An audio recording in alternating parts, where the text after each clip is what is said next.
এক গ্রামে এক রাজা বাস করতেন। তার একমাত্র মেয়ে ছিল, যে অত্যন্ত সুন্দরী ও সুশিক্ষিত। রাজা তার মেয়ে ও রাজ্যকে খুব ভালোবাসতেন, তাই মেয়েকে খুব সাবধানে বড় করে তুলতেন। রাজা জানতেন তার কোনো ছেলে নেই, ফলে রাজ্যটির উত্তরাধিকারী হবে তার মেয়ে। সে কারণে রাজা তার মেয়েকে রাজ্য পরিচালনার জন্য যথার্থভাবে প্রস্তুত করতে চেয়েছিলেন। রাজকন্যাকে অনেক কিছু শিখিয়ে পারদর্শী করে রাখতে তিনি সময় ও শ্রমের কোনো ত্রুটি করেননি।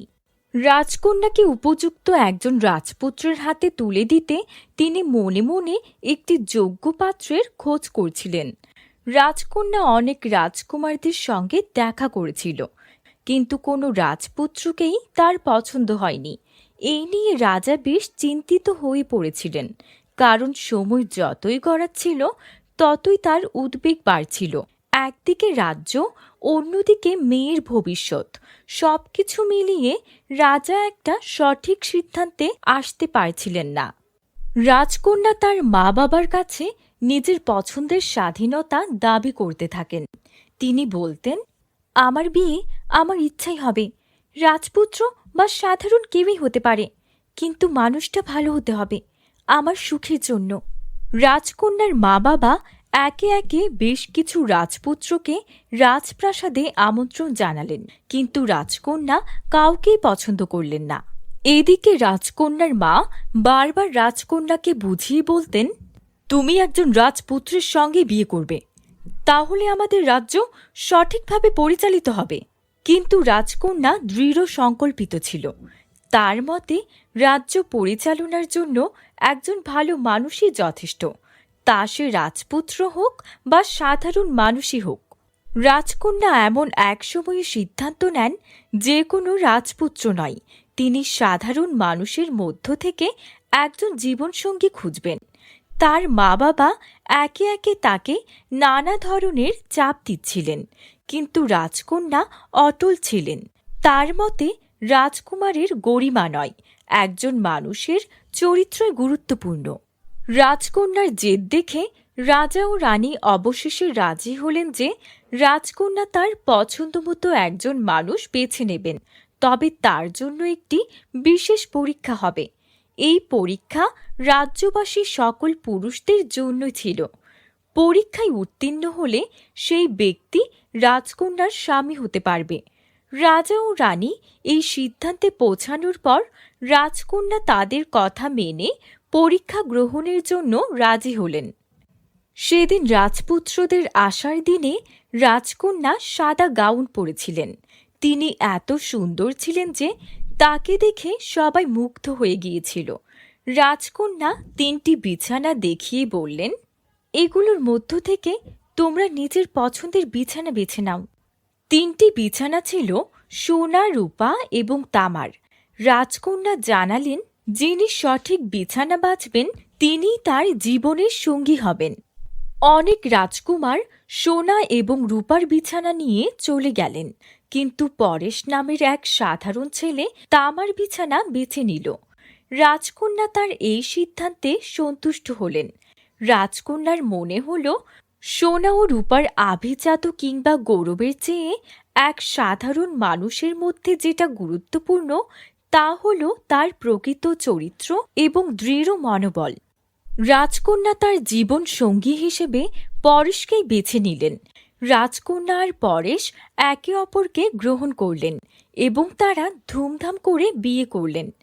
রাজপুত্রদের মধ্যে যে ব্যক্তি রাজকন্যাকে নিজের চরিত্রের গুণে জয় করতে সক্ষম হয়েছে তাকে রাজকন্যা নিজের জীবনসঙ্গী হিসেবে গ্রহণ করেছিলেন। এইভাবে রাজকন্যা তার পছন্দের বিছানা নির্বাচন করে নিজের জীবনের সঙ্গী বেছে নিলেন। তার এই সিদ্ধান্ত রাজ্যে এক নতুন দৃষ্টিভঙ্গি নিয়ে এলো।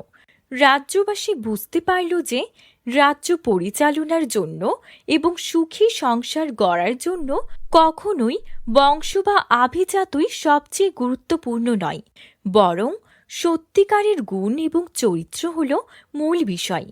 এভাবেই রাজকন্যা ও পরেশের বিয়ে রাজ্যে শান্তি ও সমৃদ্ধি নিয়ে এলো এবং রাজকন্যা তার নিজের জীবনের জন্য একটি শক্তিশালী ও দয়ালু সঙ্গী বেছে নিয়ে সুখী হলেন। তো বন্ধুরা, গল্পটি কেমন লেগেছে কমেন্টে জানাতে ভুলো না। ভালো লেগে থাকলে একটি লাইক করে দিও, আর আমাদের চ্যানেলে নতুন হয়ে থাকলে আমাদের চ্যানেলটিকে সাবস্ক্রাইব করে বেল আইকনটি অন করে দিও। সোনাপুর রাজ্যের একমাত্র রাজকন্যা রেশমা তার বাবা মায়ের ভীষণ আদরের ছিল। রেশমাকে তার বাবা মা অর্থাৎ রাজা রানী এমন কোনো সুখ স্বাচ্ছন্দ্য ছিল না যা এনে দেয়নি। তবে রেশমা ছিল খুবই সরল মনের। ওর এসব সুখ স্বাচ্ছন্দ্যের প্রতি কোনো লোভ ছিল না। ওর ঘরে থাকতো দামি জিনিসের জায়গায় পুরনো সব জিনিসপত্র। তেমনই একদিন ওর একটা পুরনো আয়নার দিকে তাকিয়েছিল। হঠাৎ ও একটা লিপস্টিক তুলে নিল, যেটা কিনা ও ওই শহরেরই একটা বুড়িমার কাছ থেকে পেয়েছিল উপহার হিসেবে। বুড়িমা বলেছিল লিপস্টিকটা জাদুর। তখন রেশমা সে লিপস্টিকটা হাতে তুলে নিল আর বলতে লাগলো, আচ্ছা, বুড়িমা যে বলেছিলেন এই লিপস্টিকটা জাদুর, এটা কি সত্যিই জাদুর?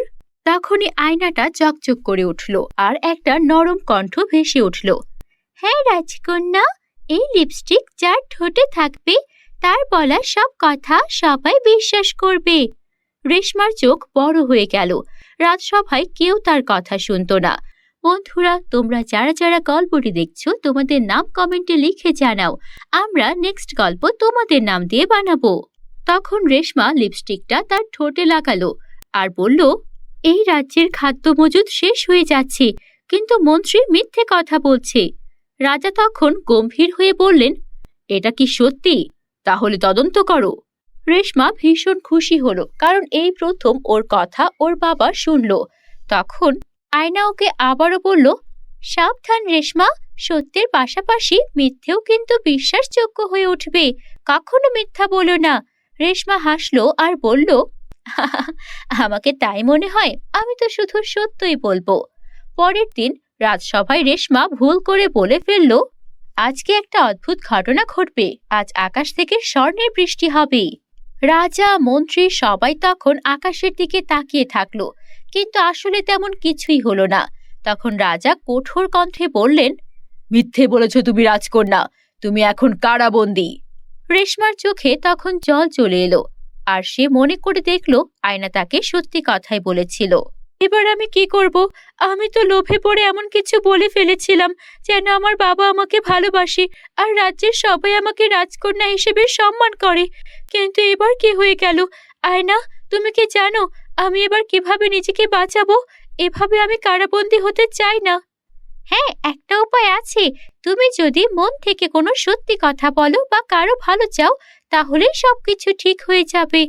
আমি আসলে আমার বাবাকে সাহায্য করতে চেয়েছিলাম, বাবাকে রক্ষা করতে চেয়েছিলাম, কারণ আমি জানি ওই মন্ত্রী একটা মিথ্যেবাদী, সে আমাদের পুরো রাজ্যের ক্ষতি চায়। এই বলে রাজকন্যার চোখ থেকে টপ টপ করে পানি পড়তে লাগলো, আর সেই চোখের পানি পড়লো সেই জাদুর লিপস্টিকের ওপর।